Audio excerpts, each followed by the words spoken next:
Hey guys, my name is Jared Gomez, and I had my impact paper on the impact of the 1966 Texas Western Miners, and that is my topic.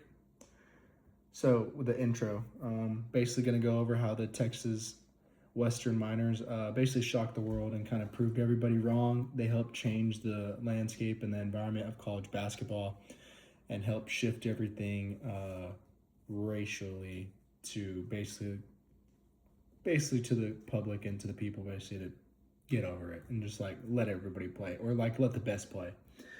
They had defeated the Kentucky Wildcats. I don't know if any of y'all know, but Pat Riley was on that team. Pat Riley is the owner of the Miami Heat. Pat Riley has some NBA championships, both as a player and a coach, and then as an owner. So he's won at a lot of levels. So they beat him when he was on the Kentucky Wildcats, and this Wildcats team had won the national title the year before. So they were the number one team in the nation. They were the biggest underdog in the history of sports. Nobody really foresaw the Texas Western Miners winning. They didn't think that that was possible, especially with the racial narrative that they had going on that time. And then they were the first team to start 5 black players. But who was the guy who kind of led this and who was what kind of got this started? Well, it was the head coach named Don Haskins. He was born 1930 in Oklahoma, Edma to be exact. He was a coach at Texas Western, and he was a player. He did play college basketball, and then before he got the Texas Western minor job, he was a girls basketball coach. He had won a state championship the year before, and then he all of a sudden had gotten a D1 job, even though they didn't have very much money in El Paso. El Paso's kind of a lesser financial town, even in today's economy. So even today, they're still really poor out there. He got the D1 job, and he took it and rolled with it.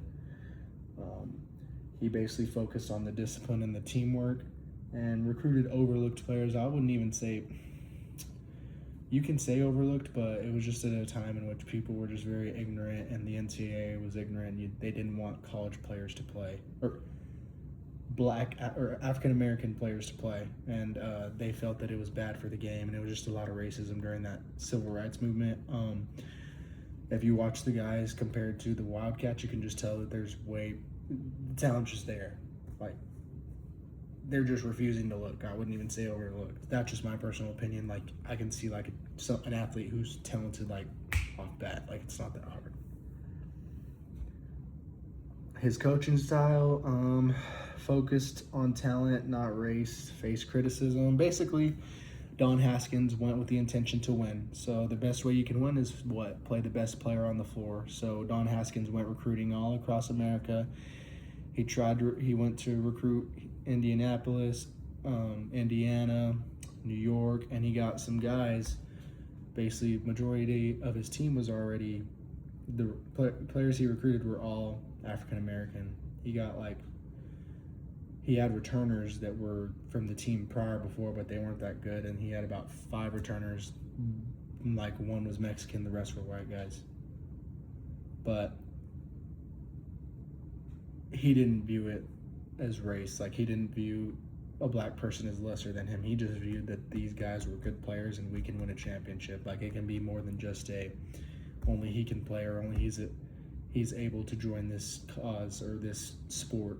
He was more about the people, and he was more about, if he gets hated even by his coaching staff, his own coaching staff thought he was weird, the athletic department thought he was weird, and anytime you have the AD kind of mad at you, especially in the coaching world, that's kind of a bad thing for the head coach, because the AD is ultimately your boss.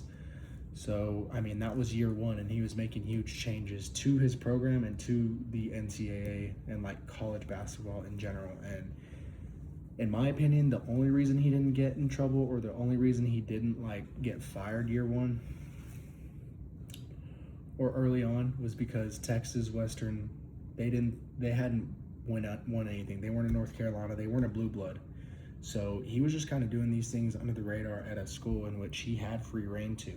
Even if they didn't like it, they weren't going to fire him, because they can't find a coach as quickly as you can if you're like North Carolina. North Carolina has so much money, they can just find another coach. But even then, he didn't lose any games. go in this season. Like, they won everything. Like, they won the pinnacle of it.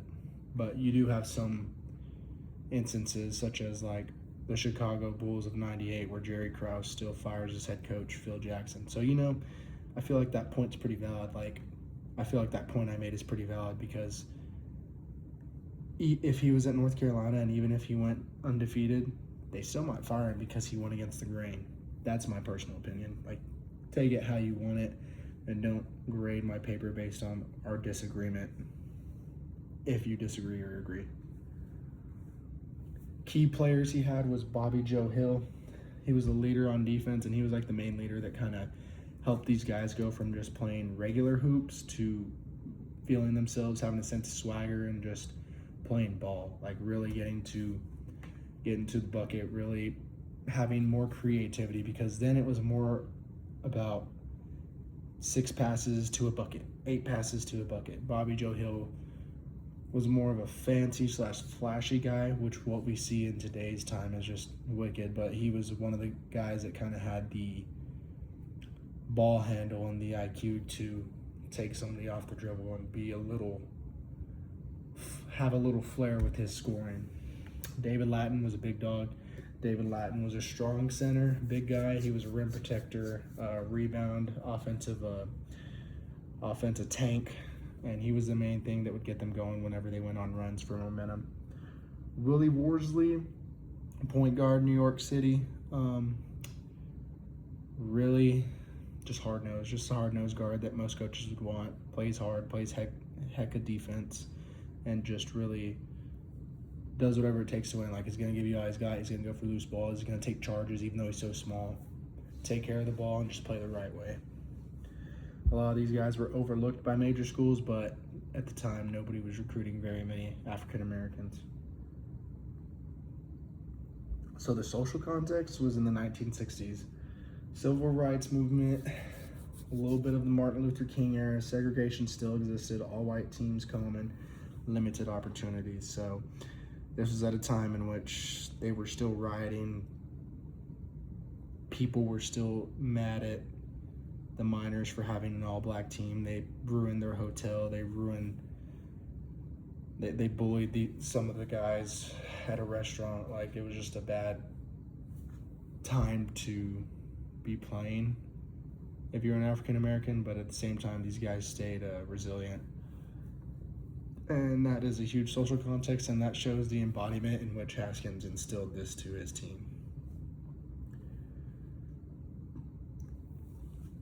The championship game, Texas Western versus Kentucky. Kentucky's a blue blood. Kentucky's one of the pinnacles of college basketball. Don Haskins decided to start 5 black players. It was a huge upset, and it changed the perception of basketball. And when we say that they won this with the all-black team. Everybody went to recruiting black athletes. The Kentucky Wildcat coach the next year went to Kentucky African American to add the first African American in program history. So this showed everybody that African Americans can play basketball. And I mean, to me, it's not like that. Like, anybody can play basketball. Like, it's just whether if you're good or not at it. And I get it. Back then in those times, they just said, oh, well, he's African American. We're not going to look at him, and we're not going to believe in him, or he's not good enough to play. Hard times, difference of opinion. Yeah. But yeah, change the perception 100% of basketball. The underdog story, they were not expected to win. They were the biggest betting underdogs like in history.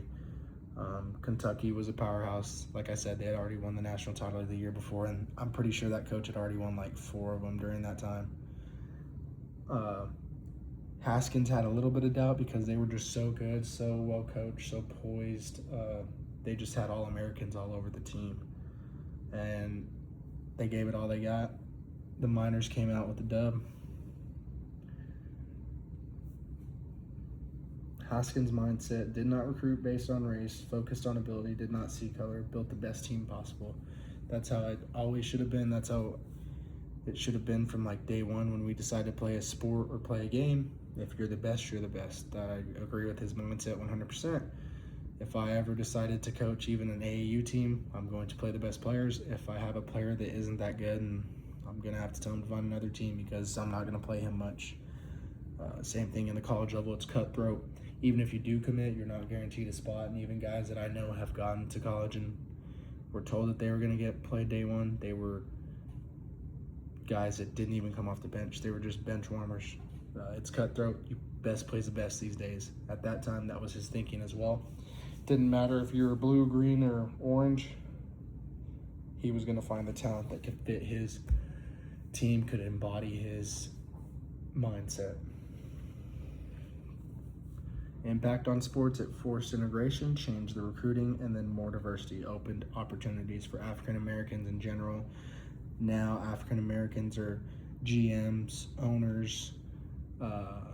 It helped just transcend the game because once we add a race, we're adding in more people, more competition, more different backgrounds where we're just going to go at it and the best is going to come out on top.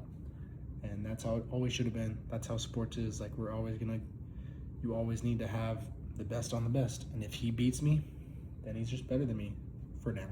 But it's just good for the game to have just so much competition.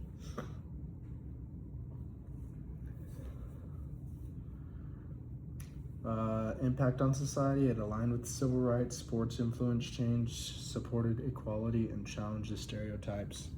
So the stereotypes were that black people weren't smart enough to play the game of basketball, which was just entirely dumb. The game of basketball is very complex, but anyone who truly loves the game can just learn to play it. You just gotta have guidance. Same thing like when anyone has a kid, like you're gonna teach your kid like the fundamentals of a sport. Say like it's basketball, like they need to be taught that. You can learn it on your own. Like there's been some instances, but some people are different than others. Like you gotta guide them. And then even then you still overall, if you learn to play basketball like just at the pickup or at the park and say you're 9 or 10 years old, you're still gonna need a coach because even then the moves you're making in like a park environment can't work in a team setting because now the team setting is more disciplined on defense. The team setting is more disciplined on offense. You gotta get your feet set. You gotta get ready for the ball movement. Everyone needs guidance. There's never anyone that's just gonna like pick it up unless you're like Victor Wembanyama at 7'9" and just gifted. So maybe you can find a kid like that at 14 years old and just tell them put the ball in the hoop. Maybe. I don't know. I think that coaching comes a long way and teaching and showing, and people just can't learn to do stuff on their own. Like they need help. Everybody needs help to get to the top. That's just kind of how I view it. Modern basketball is diverse, equal opportunity, legacy still visible, and then this changed history forever. Conclusion, underdog victory, broke the racial barrier, and lasting impact, still relevant today. I really liked Don Haskins changing the culture, changing the narrative, because he stood on business, he stood on all 10 toes, even though his own community was going against him. He stayed firm with it and he believed in this, and he won in year one. People don't understand how hard it is to win a national much less winning like 10 games your first year as a head coach at a broken program. Winning a national title is like one of the greatest coaching feats in history because these guys weren't even ranked going into the season, and they didn't even sniff like 10 wins the year before he came. So this team was awful the year before, and then they became a powerhouse the year he came. So that just speaks so much volume to what you can achieve and what a group of individuals can accomplish.